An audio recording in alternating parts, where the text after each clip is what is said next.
Hello, and welcome to the MakerFest workshop titled Sonic Pi, Music, Beat Making, and Coding with Sonic Pi.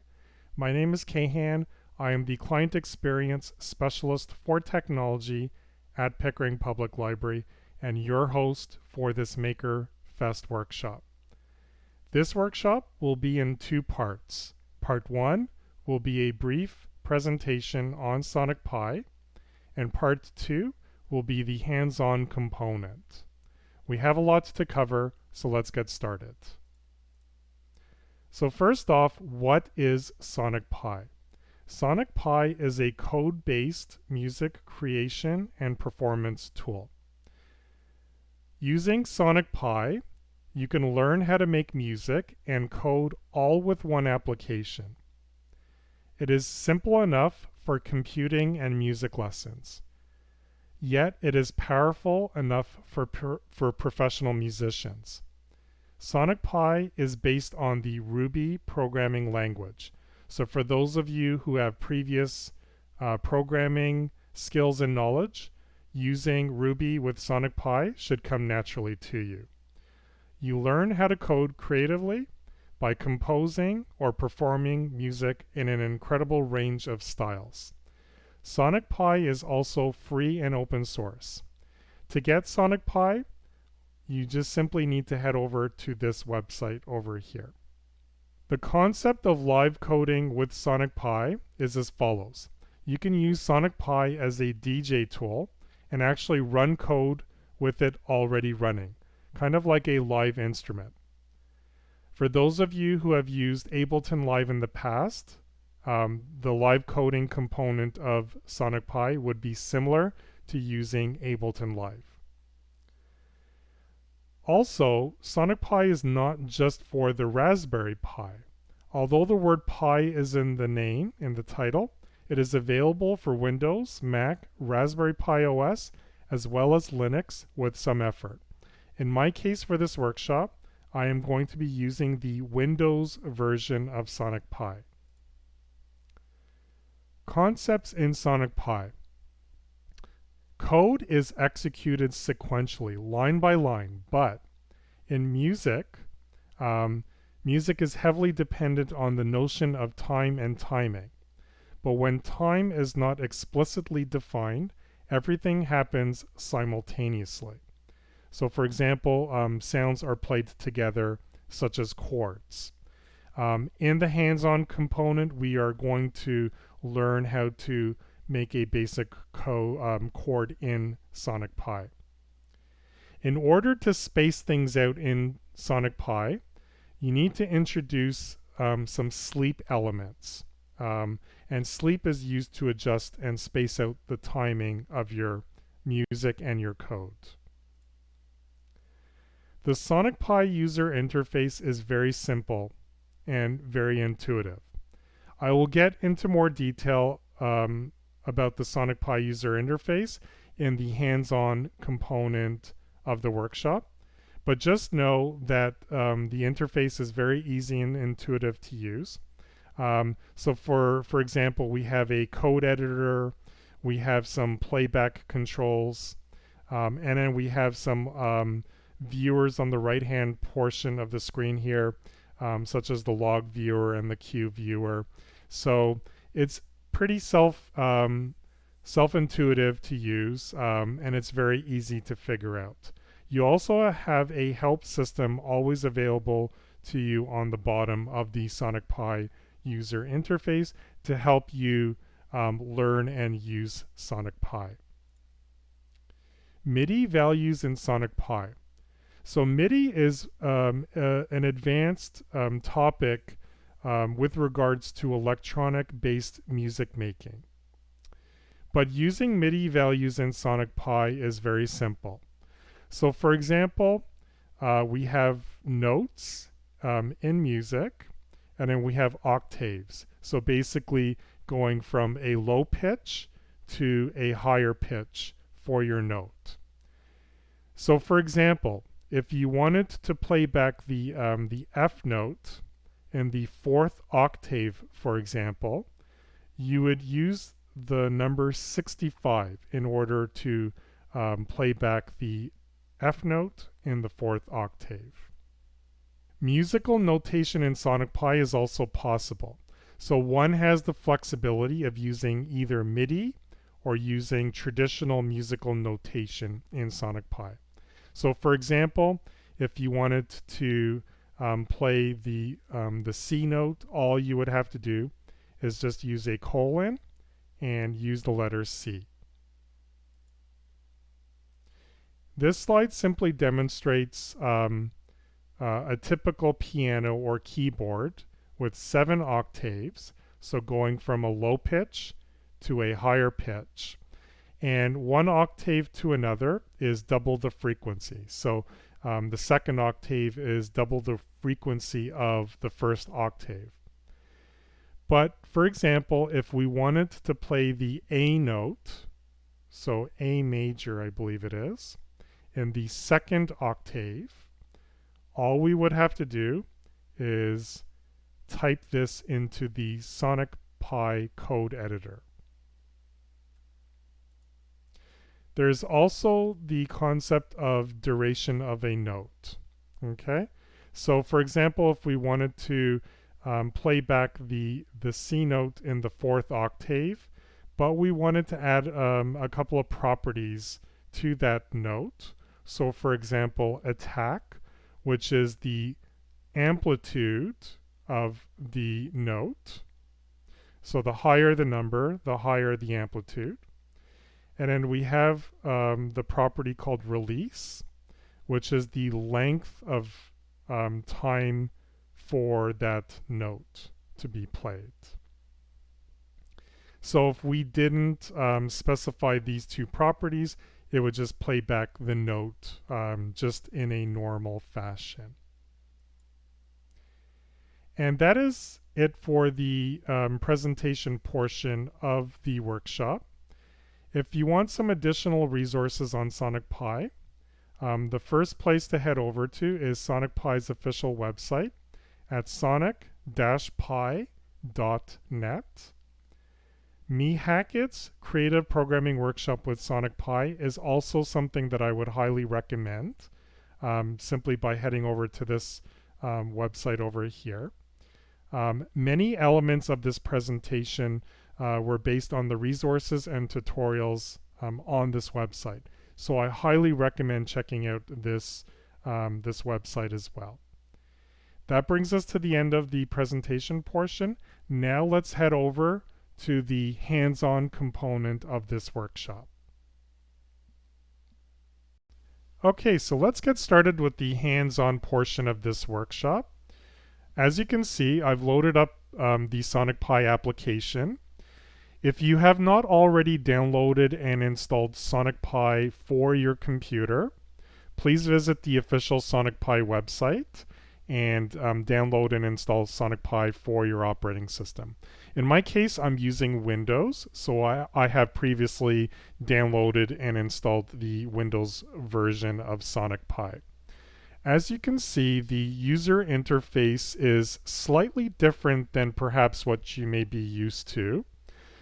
However, it is very easy to work with the Sonic Pi user interface.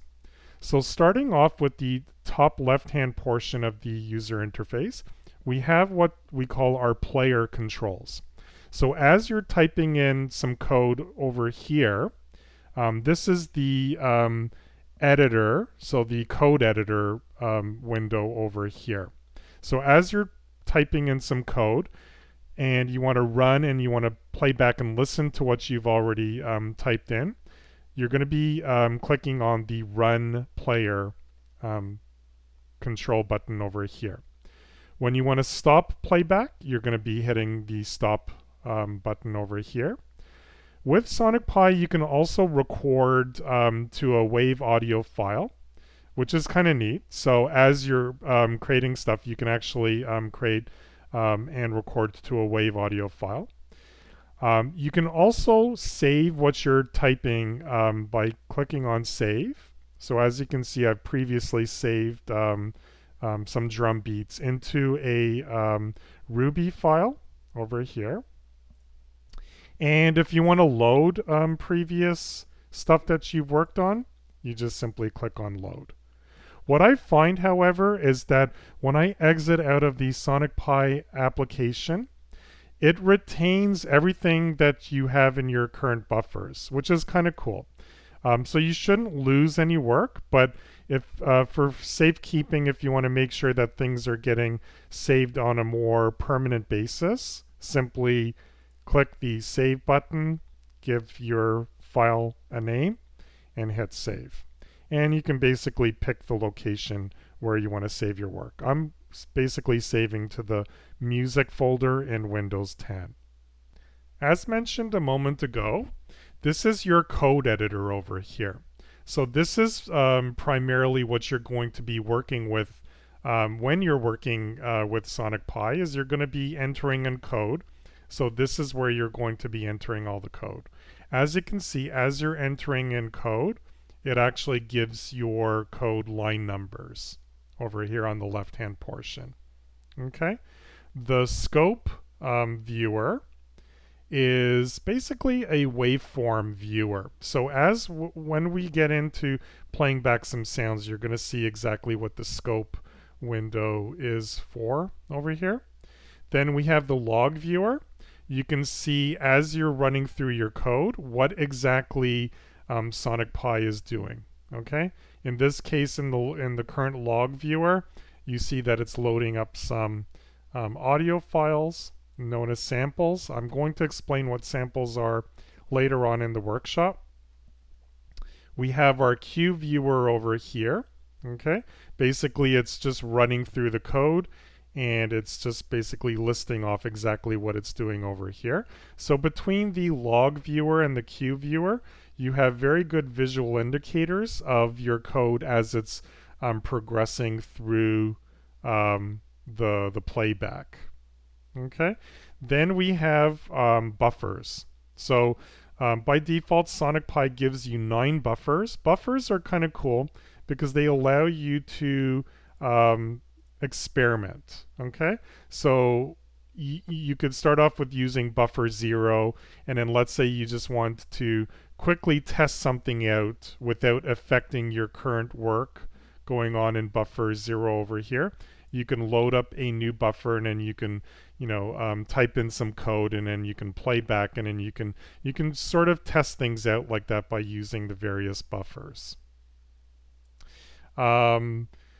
Then we have the over here, you can turn your scope viewer on and off. You can click on info to get some information about Sonic Pi, such as the version and all of that you're running. Okay, so in my case, I'm running version 3.2.2 of Sonic Pi. You can toggle the help viewer down on the bottom on and off. If this is your first time using Sonic Pi, I highly recommend leaving the help system, the help viewer, always open on the bottom, so that way you can basically go into the help system if you're having trouble.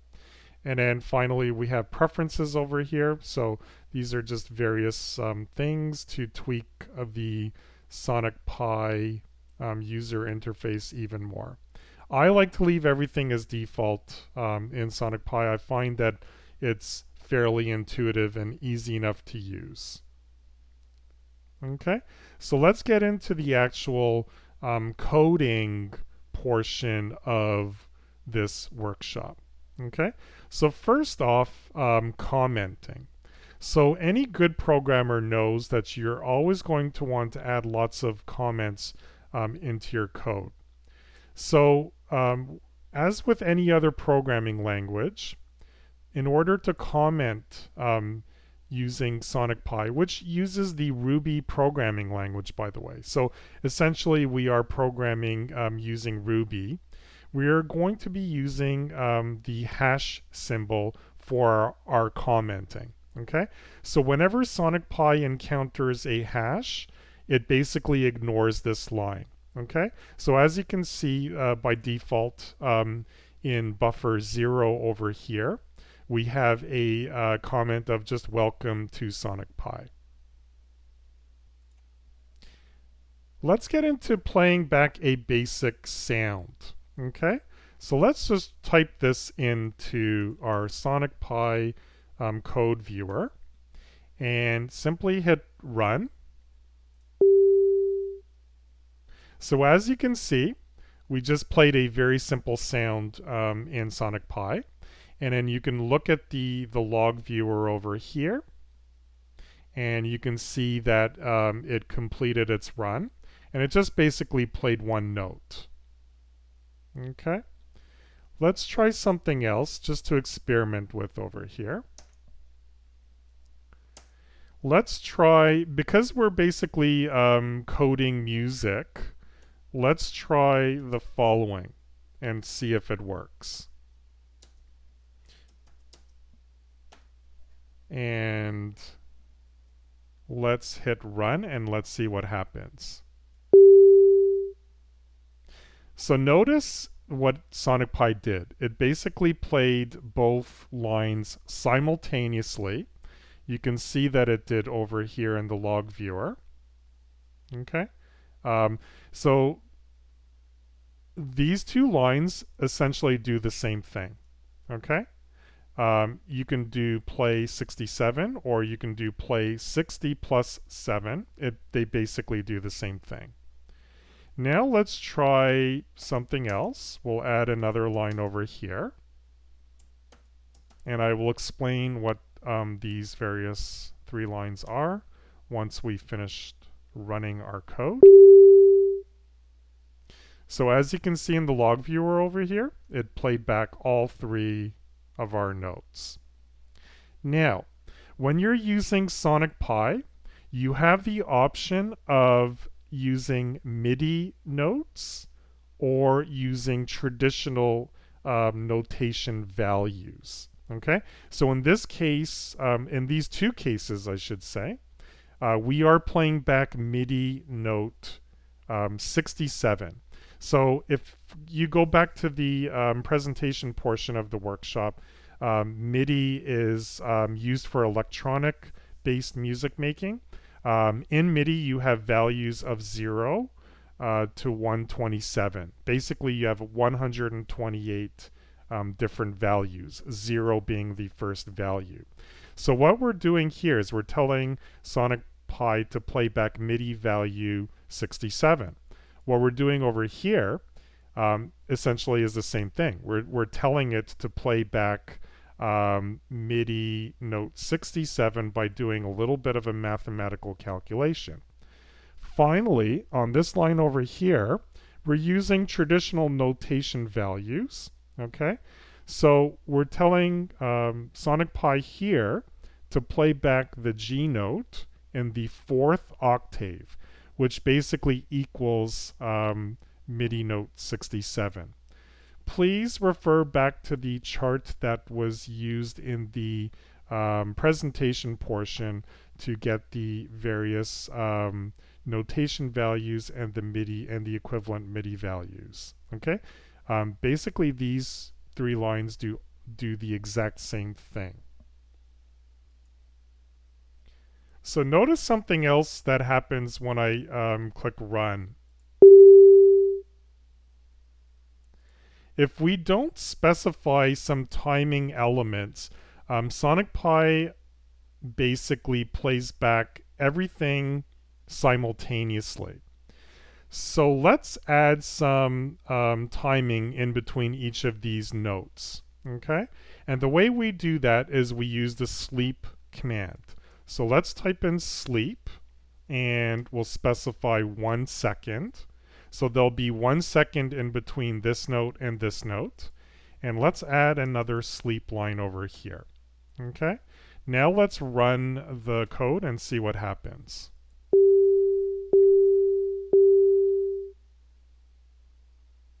So notice it basically played this note, introduced a 1 second sleep, played this note, introduced a 1 second sleep, and then finally played the last note. Let's tweak things up a little bit, and then we'll just change the value of this timing to shorten it up a little bit. Now let's run the code and let's see what happens. So that worked exactly as I anticipated it would. It played back this note, had a 1 second pause, played back this note, but then had a quarter of a second pause. So the timing between this note and this note was shortened. Now let's add 3 more lines. And I'll explain what these 3 lines are going to do after we run the code. Okay, so let's, I'll change this back to 1 second. Yes, I'll change it back to 1 second. And let's run the code now. Let's see exactly what it's going to do.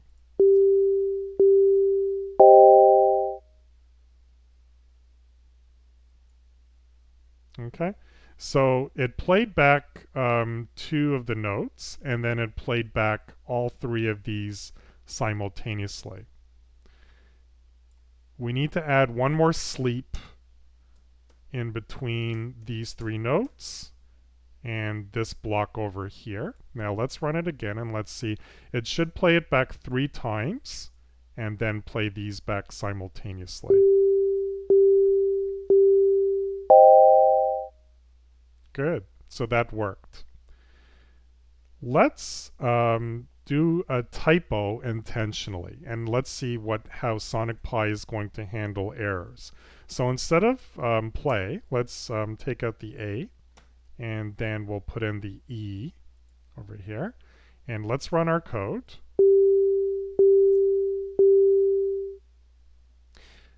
Notice what happens over here. So immediately, as soon as Sonic Pi encounters something it doesn't know how to handle, it gives you a very big visual indicator. And in this case, it actually guessed what the error was. So it says here, undefined method, play. Did you mean play? So, and it puts the arrow just before the error. So Sonic Pi is very good at error handling, and it actually tries to help out as much as it can. So if we change this back to play, now let's run the code again and let's see what's going to happen. Good, so that worked perfectly. Okay, so a few moments ago when we entered in this code block over here, I said I would explain what this is. So notice that we're playing 3 different MIDI values, 3 different MIDI notes. And remember I said that Sonic Pi, if you don't introduce some timing elements in between each of these, then Sonic Pi will essentially play back all 3 of these notes simultaneously. And sometimes we want that, sometimes we don't. In this case, we wanted that to occur because what we are essentially doing here is playing back a chord. A chord is essentially a group of typically 3 or more notes sounded together as a basis of harmony. Okay, so we're playing back 3 different notes and it forms a chord. Okay, what if we want to make this a melody? So we don't want it to play back the final block as a chord. Let's say we want this to be to play back as a melody. Well, we basically need to do the same thing over here. So we need to add some timing in between. Let's go 0.5 just to see what's going to happen.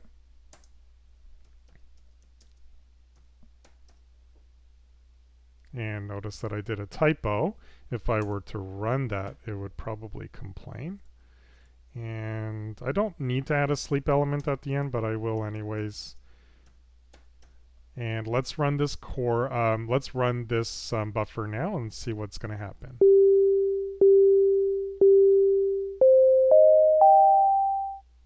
Good. So that worked exactly as I thought it would. Okay, so let's try something different. So using the same buffer over here, let's try changing our synthesizer sound.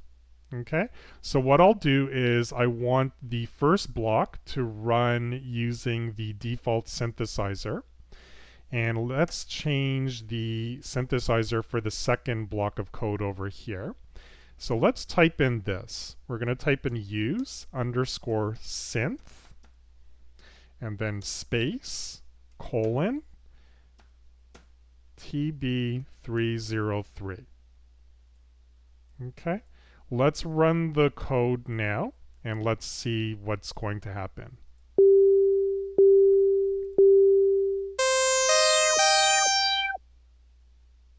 Cool. So notice when we added this line over here, it changed the synthesizer sound for this code block over here. Let's try another synth sound. I'll change this to saw, and let's see what's going to happen now. I'll play back the code.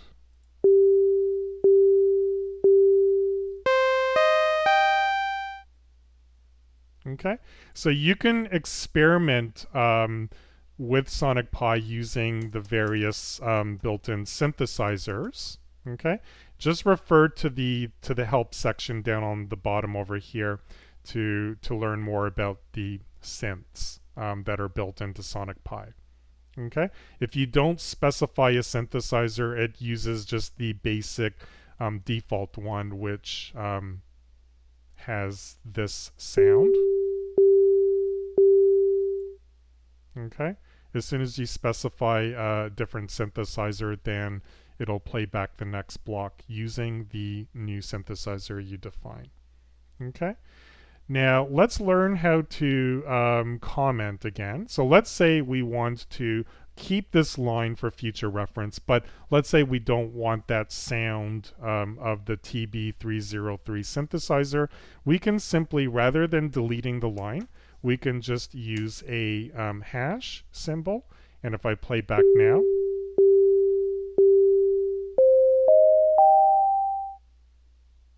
and then if I remove the comment,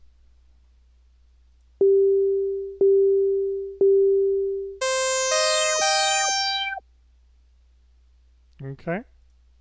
So feel free to experiment using Sonic Pi rather than deleting lines.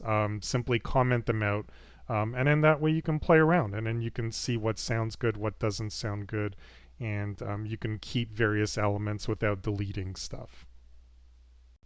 Okay, so moving along, let's try something new. Let's learn about looping in Sonic Pi. So playback of these sounds and repeating certain lines is really cool and all, but what if you wanted to make your code more efficient and tighter? So that's where looping comes into play. So let's move, I'm just going to move over to this buffer over here. And let me play back the code first, and then let's see exactly what it's doing, and we'll analyze the code after I play it back.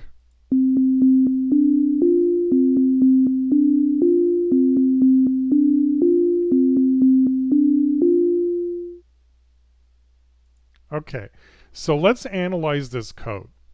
So essentially we have two loops. Okay, we have an internal loop, and then we have the internal loop over here. And then we have a loop that's wrapped around that loop. Okay, so what we're telling Sonic Pi is to play back this loop over here, and we're telling it to play it back 4 times. Okay, so we're specifying the amount of times that we want something to happen. In this case, we're playing back the MIDI note 60 with a 1/4 second sleep interval in between each of the MIDI notes. Then, once it finishes playing back this loop, it's going to proceed to play the next 2 notes. So the D note in the 4th octave with a 1/2 second sleep interval, and then the F note in the 4th octave once again with a sleep interval once again of 1/2 second. And we're telling it to do the entire thing 4 times.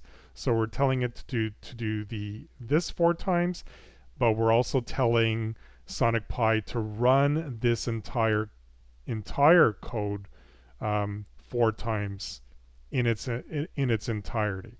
So let me run the code back. Let me run the code again, and then let's just see exactly what it's going to do yet again.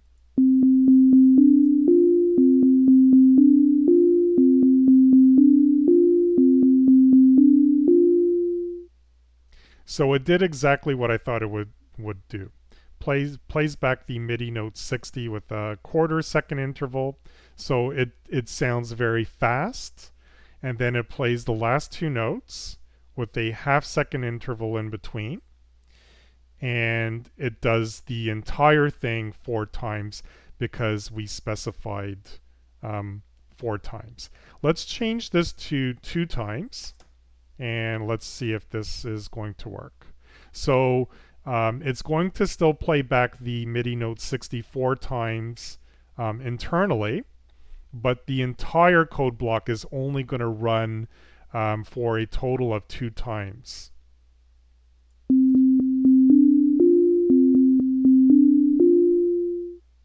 And there we go. So that worked out perfectly. Okay, so let's try one last thing before we move over to another buffer where I'll show you how to do some live looping using samples. Is this line over here. So right now it is commented out. So let's uncomment it out, and then we'll see what it's going to do. Okay, so I'll just run the code again. So what we're telling Sonic Pi here is for this entire buffer, we want to set our beats per minute to 120. In order to make things faster as a whole in Sonic Pi, you would use a higher value. Let's change this to 80, and let's see what happens when we run this code again. So notice that it slowed it down a little bit, but let's say we want to slow it down even more. So I'll just change it to 40, and let's see what it's going to do now.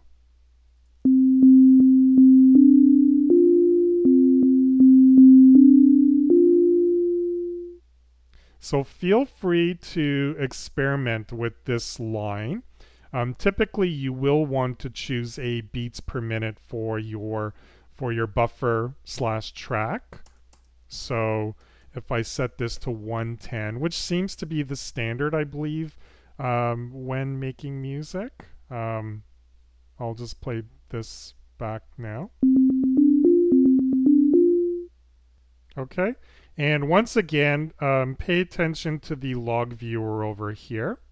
It played back everything that we wanted it to play back. Let's move over to my buffer number 8, and let's learn about live looping and samples. So let me play back this buffer first, and let's see what it's going to do.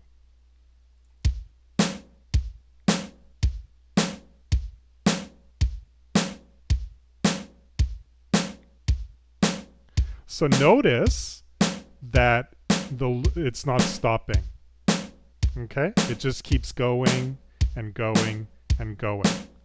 And that's because this loop over here, we specified the number of times with the 2.times space do. So it's going to run this twice. It's going to run the internal block 4 times. But in this case over here with our live loop, we haven't specified the amount of times. So a live loop will just continuously run. And that's good when you want to play back something like, let's say, a drum beat for your entire track. Okay, so that's where live looping comes into play. In order to do a live loop, we need to type in this command over here. We need to give our live loop a name. So a unique name that's different from any other loop. So in this case, this is my drums. So I simply named it drums. And then we need the do and we need the end. What we're telling Sonic Pi to do here is to load up a sample. Okay, so we have drum heavy kick. So if I just type in again here, so notice that it's popping up this drop down menu over here. And if I go type in drum, and let's add just a symbol at the end, just so that we can see that it actually did something. So symbol heart. Okay, and I'll just put in another sleep element here. And let's see what it's going to do.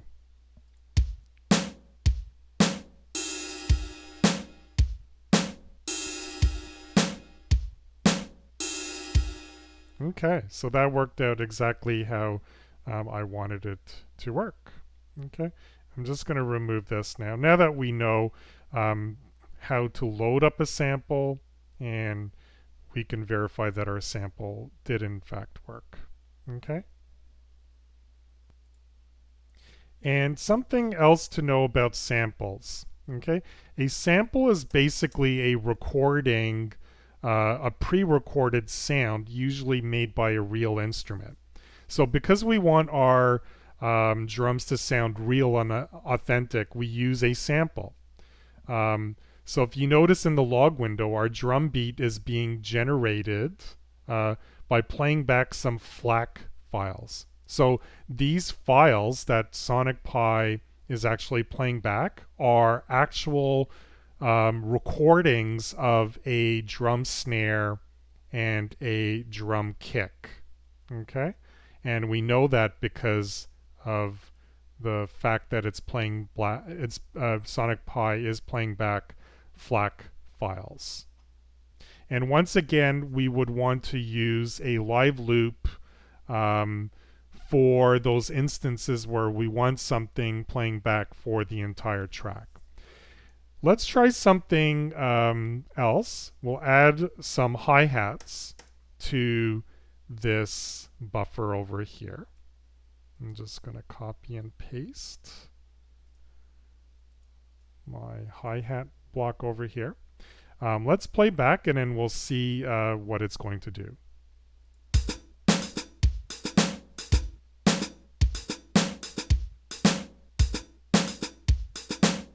So notice over here in the scope viewer, okay, it's basically a visual representation of our sounds, in this case our drums. It's basically like a waveform view.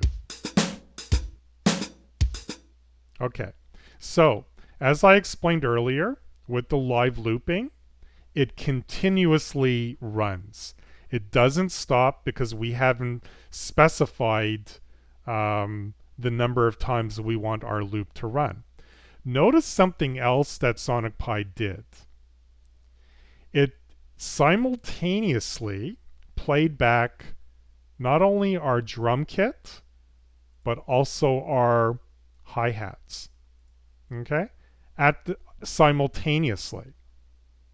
So that's the other cool thing about live looping, is that you can create as many live loops as you want, and Sonic Pi will play back everything simultaneously. So you can build up a very nice track with drums, a bass line, and all of that very easily using live looping. So I'll just play this back again.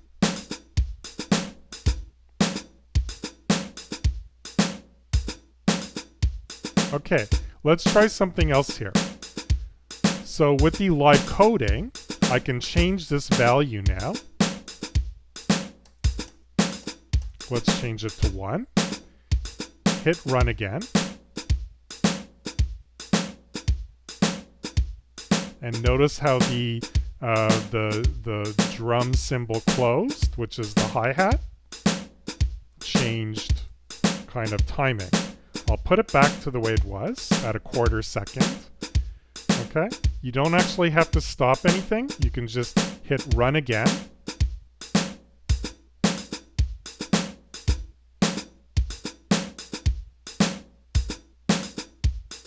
Okay, so that's how you would do live coding. So that comes in handy, let's say, if you want to use Sonic Pi in a kind of in a DJ scenario situation.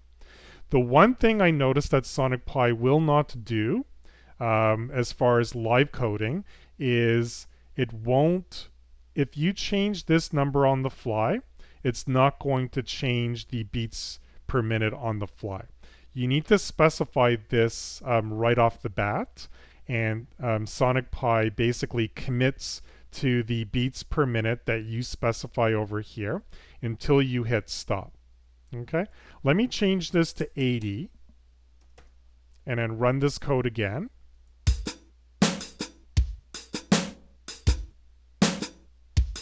Okay, so notice how it slowed things down substantially. If I change this back to 110 and hit run, it hasn't changed anything. You actually have to click stop and then rerun it again with the new beats per minute value that you pick.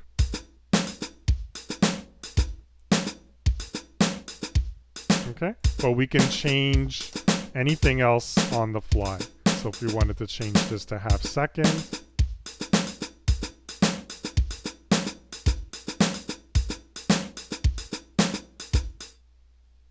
okay, so that worked out well. Okay, so continuing along with this track, let's add a bass line now.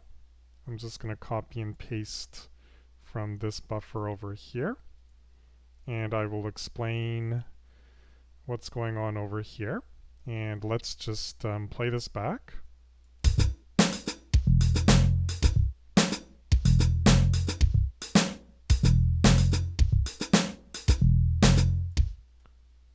So recall what I said a moment ago about the live loops is that Sonic Pi will play back every single live loop simultaneously.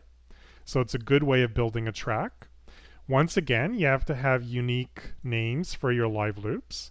So we have drums, we have hi-hat, we have bass, and you need to have at least one sleep element with a live loop. Okay?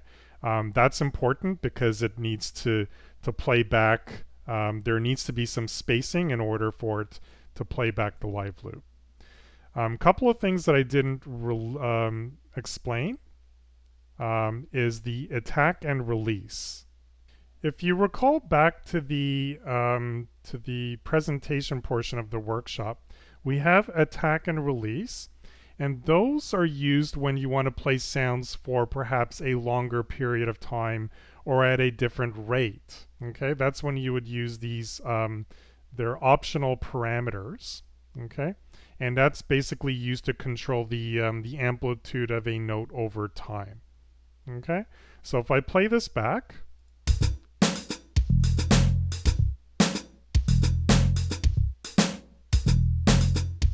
so let's stretch this one out a little bit. I'll change this to 1, the bass line.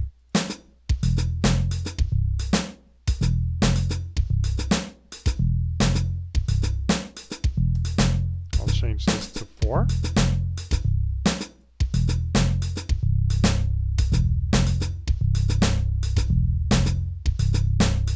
So notice how the last bass line over here, or the C note, extends out. Okay, so we know that worked. And let's say you wanted to have the note play back a little bit longer, but kind of progressing kind of in a higher fashion.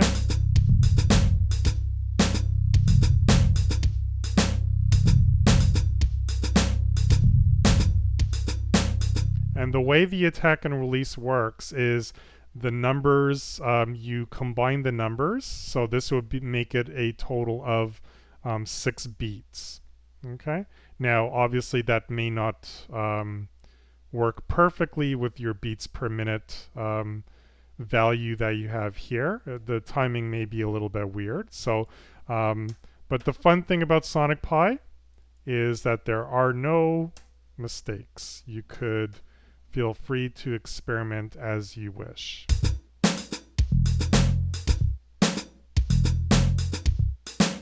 So that's just putting it back to the values that I had before. And that concludes this workshop. Please refer to the additional resources listed in the presentation portion of the workshop. Thank you for watching.